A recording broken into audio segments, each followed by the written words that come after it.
बिस्मिल्लाहिर्रहमानिर्रहीम। अस्सलाम वालेकुम दोस्तों, एक नई वीडियो के साथ हाजिर हैं। चले अपनी वीडियो स्टार्ट करते हैं। जब से सोवियत यूनियन टूटा है तब से लेके आज तक रशिया की जो डिफेंस इंडस्ट्री थी उसको बहुत से चैलेंजेस का सामना करना पड़ा। सबसे पहले तो रशिया की जो डिफेंस इंडस्ट्री थी उसके पास पैसे ही नहीं थे। जब रशिया बना और बाकी स्टेट जो है वो अलग अलग हो गई तो रशिया के पास इतने पैसे नहीं थे। उनको बहुत से प्रोग्राम जो हैं जो बड़े ज़बरदस्त थे वो उनको स्क्रैप करने पड़े। जैसा कि सबसे बड़ा प्रोग्राम तो जो मैं समझता हूँ वो SU-47 जहाज़ का था, जो कि उस वक्त सुकोई कंपनी तैयार कर रही थी, जो कि एक स्वेप्ट विंग वाला जहाज़ था। अब उस स्वेप्ट विंग के जहाज़ से रशिया क्या कर सकता था ये तो नहीं मैं आज कह सकता, लेकिन ये ज़रूर है कि एक यूनिक डिज़ाइन था और उस यूनिक डिज़ाइन के ऊपर रशिया ने कुछ ना कुछ डेवलप ज़रूर करना था। लेकिन वो चीज़ मटेरियलाइज नहीं हुई, प्रोजेक्ट्स बंद हो गए और आज हम ये देखते हैं कि पैसों की कमी की वजह से या और मामलात जो कि रशिया को दरपेश हैं उनकी वजह से रशिया की जो इस वक्त डिफेंस इंडस्ट्री है वो उस तरह से इनोवेट नहीं कर सकती जिस तरह से वो किसी वक्त में सोवियत यूनियन के अंडर जो है वो किया करती थी। और आज भी इस वक्त जब हम ये बात कर रहे हैं तो रशिया की जो डिफेंस इंडस्ट्री है उसको बहुत से चैलेंजेस का जो है वो सामना है। सबसे बड़ा चैलेंज यूक्रेन की जंग के बाद तो वर्कफोर्स का आ गया, फिर फंडिंग के चैलेंजेस हैं, सप्लाई चेन के जो है वो चैलेंजेस हमारे सामने आते हैं। आपको याद होगा इंडिया ने सन 2000 के अंदर जब ये SU-30 जहाज रशिया से परचेज करने का फैसला किया, मोस्टली जहाज जो थे वो इंडिया के अंदर ही बने, लेकिन इस जहाज की प्रोडक्शन के अंदर भी इंडिया को बहुत से लॉजिस्टिकल चैलेंजेस का जो है वो सामना करना पड़ा। और इसी वजह से इंडिया ने, शायद आपको याद होगा कि जो MMRCA प्रोग्राम था जिसमें 6 जहाजों ने कंपटीशन में हिस्सा लिया था, जिनमें एक रशियन जहाज था MiG-35, उसको इंडियन ने जो है वो चूज नहीं किया था। और बताया यही जाता है कि इंडिया का जो रशिया के साथ SU-30 का एक एक्सपीरियंस है ना, मैं जहाज की बात नहीं कर रहा, जहाज अपनी जगह पे है, कितना अच्छा है वो एक अलग बहस है, लेकिन जहाज को तैयार करने में जो इंडिया को प्रॉब्लम्स का सामना करना पड़ा था उससे इंडिया को बहुत ज्यादा खुश नहीं था। तो इस वजह से बताया जाता है कि उस MMRCA प्रोग्राम के अंदर इंडियंस ने सबसे पहले तो MiG-35 को रिजेक्ट किया था। और भी रीजन थी, लेकिन रशिया के साथ जो उनका पास्ट एक्सपीरियंस था वो भी एक बहुत बड़ी रीजन थी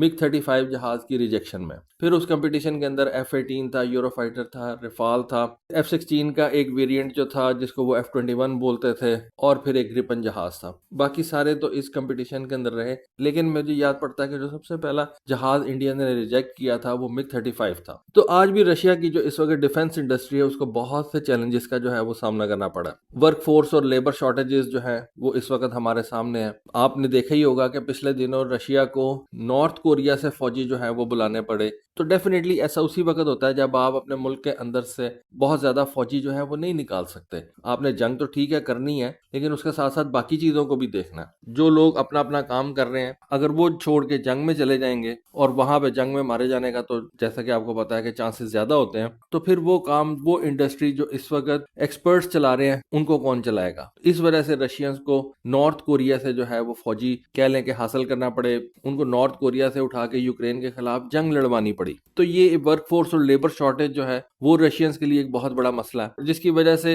अगर आपके पास लेबर ही शॉर्ट हो जाएगी, वर्कफोर्स ही जो है वो कम हो जाएगा, आपके पास स्टाफ ही नहीं होगा, तो आप अपनी प्रोडक्शन लाइन को किस तरह से चलाएंगे। और जो आपने अपने टाइमलाइन मीट करने हैं अपने वेपन्स को एक्सपोर्ट करने के हवाले से या अपनी ही अफवाज को देने के लिए, वो आप किस तरह से जो है वो टाइमलाइंस को मीट करेंगे। तो ये एक बहुत बड़ा जो है वो मसला है। उसके बाद फाइनेंशियल इंस्टेबिलिटी है। अभी आपने देखा कि जब यूक्रेन के साथ जंग की, बल्कि यूक्रेन के साथ जंग तो अभी 2022 में शुरू हुई है, 2014 में ही जब रशिया ने क्राइमिया को अपने साथ अनेक्स कर लिया था तब से ही इन वेस्टर्न कंट्रीज ने रशिया के ऊपर सैंक्शंस लगाना शुरू कर दी थी। बहुत सी जो रशियन डिफेंस इंडस्ट्री की कंपनीज हैं उनको इन सैंक्शंस की वजह से जो है वो मसले मसाइल का सामना करना पड़ा। उनके सप्लायर्स जो थे वो खराब हो गए। डेफिनेटली अब सारा कुछ तो अपने मुल्क में नहीं तैयार कर सकते, आपको बहुत सी चीजें जो है वो बाहर से लेना पड़ती हैं और उन चीजों को लेने के लिए आपको उनकी पेमेंट्स भी करनी पड़ती हैं। तो पेमेंट्स आप कहाँ से करते हैं? पेमेंट आप करते हैं जब आप अपनी चीज सेल करते हैं। इस वक्त जैसा कि आपको पता है कि सारी दुनिया के अंदर ट्रेड जो है वो डॉलर्स में ही होती है,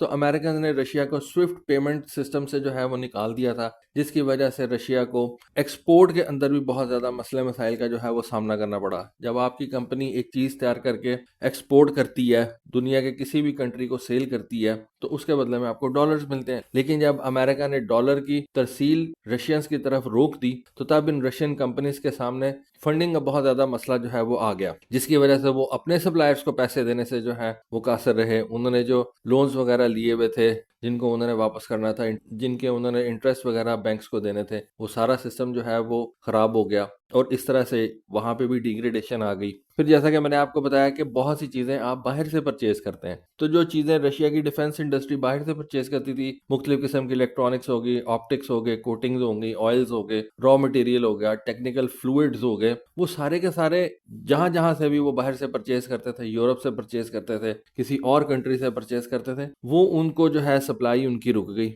तो इस वजह से भी रशियन अपनी प्रोडक्शन को जारी रखने में उनको बहुत ज़्यादा जो है वो प्रॉब्लम्स का सामना करना पड़ा, और उनके डे टू डे क्राइसिस इतने ज़्यादा बढ़ गए कि बहुत सी रशियन डिफेंस इंडस्ट्री की जो कंपनीज हैं उनके बहुत ही पतले हालात हैं इस वक्त। फिर हम ये भी देखते हैं कि यूक्रेन के साथ जो जंग लगी हुई है उसमें यूक्रेन ने अपने ड्रोन्स और मिसाइल्स जो हैं वो रशिया की इन वेपन्स फैक्ट्रीज के ऊपर मारना शुरू कर दिए। जो असले के डिपो थे उनको तबाह करना शुरू कर दिया। फ्यूल का जो इंफ्रास्ट्रक्चर था रशिया का उसको बहुत ज़्यादा हिट किया गया, और कहा यह जाता है कि अमेरिकन और वेस्टर्न कंट्रीज की सबसे बड़ी जो कोशिश है और जो उनकी एक नीड भी कह लें है कि यूक्रेनियंस अपने मिसाइल ज्यादातर रशिया के फ्यूल डंप्स के ऊपर मारें, ताकि रशिया के जो फ्यूल का इंफ्रास्ट्रक्चर है, उनकी जो तेल पैदा करने की जो सलाहियत है वो हिट हो।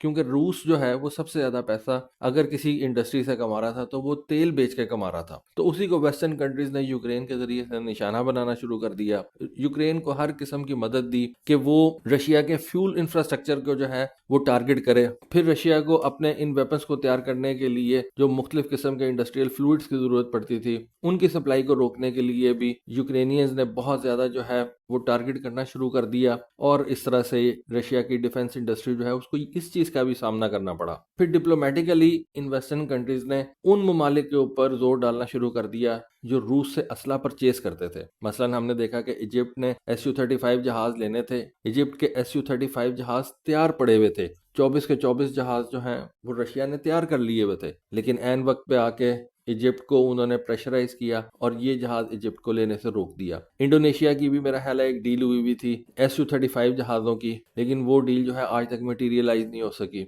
और इंडोनेशिया को बाद में रफाल्स की तरफ भेज दिया गया और उनसे कहा गया कि जी आप तुर्की से जाके कान जहाज ले लें, लेकिन जो रशिया के साथ उसका एक मायदा था उसको जो है वो मटीरियलाइज नहीं होने दिया गया। फिर इंडिया के ऊपर भी काफ़ी ज़्यादा प्रेशर डाला गया, और मेरा ख्याल है कि इंडिया ने कुछ गैस टरबाइंस जो हैं जो रशिया से परचेज करनी थी अपनी शिप बिल्डिंग प्रोजेक्ट्स के लिए, वो इंडिया ने कैंसिल कर दी थी। तो इंडिया के ऊपर भी काफ़ी ज़्यादा जो है वो प्रेशर रहा कि आप रशिया से ये चीज़ें जो है वो ना परचेज करें। इन सारी चीज़ों को मिला के जब आप देखते हैं जो प्रॉब्लम रशिया की डिफेंस इंडस्ट्री को फेस करनी पड़ी, तो उनमें हमें ये नज़र आता है कि सबसे ज़्यादा जिस इंडस्ट्री को नुकसान पहुंचा वो रशिया की टैंक इंडस्ट्री थी। रशिया के बहुत से टैंक इस जंग के अंदर तबाह हुए, और पुराने टैंक जो रशिया ने स्टोरेज से निकाल के अपग्रेड करने थे, उनको ओवरऑल करना था, उसमें रशिया को बहुत ज़्यादा जो है वो प्रॉब्लम का सामना करना पड़ा। फिर रशिया की जो एवियोनिक्स इंडस्ट्री थी जो कि उसके हवाई जहाज बनाने के लिए बहुत ज़्यादा ज़रूरी थी, उसको नए कंपोनेंट्स जो है वो नहीं मिल रहे थे। खैर रशिया आहिस्ता आहिस्ता अपने SU-34 जहाज़ों की प्रोडक्शन को बढ़ा रहा है, SU-57 जहाज़ों की प्रोडक्शन को बढ़ा रहा है। पिछले दिनों हमने देखा कि SU-35 जहाज़ भी जो हैं वो कुछ नए तैयार करके प्रोडक्शन से निकाले गए हैं। आहिस्ता आहिस्ता रशिया चल तो रहा है, लेकिन आप अगर देखें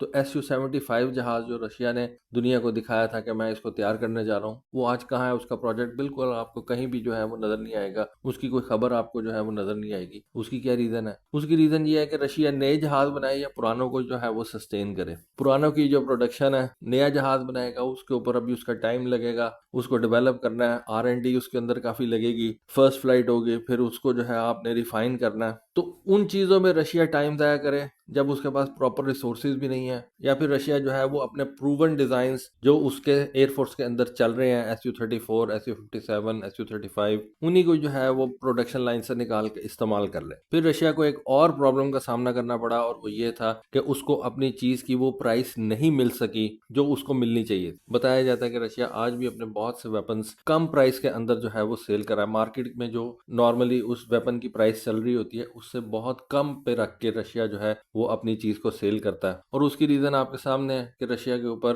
फाइनेंशियल जो रिस्ट्रिक्शंस लगाई गई हैं, सैंक्शंस लगाई गई हैं, उनका जो है वो रशिया को सामने है। फिर ट्रेड जो है जो कि पैसों में ही होती है, उसको रोकने के लिए इन वेस्टर्न कंट्रीज ने बहुत से जो है वो इकदाम कर लिए हैं। तो रशिया के लिए ये प्रॉब्लम्स है इस वक्त, लेकिन रशिया इस वक्त अपने आप को चला रहा है, किसी ना किसी तरीके से जो है वो चला रहा है। तो ये रशिया की इस वक्त डिफेंस इंडस्ट्री के ऊपर जो प्रॉब्लम्स चल रही हैं उनके ऊपर एक इन्फॉर्मेशन थी, सोचा आपके साथ डिस्कस करूं, शेयर करूं। होपफुली आपको आज की वीडियो, आज की इन्फॉर्मेशन पसंद आई होगी। कमेंट सेक्शन में अपनी राय से ज़रूर आगाह कीजिएगा। आज के लिए बस इतना ही। Thank you. अल्लाह हाफिज़।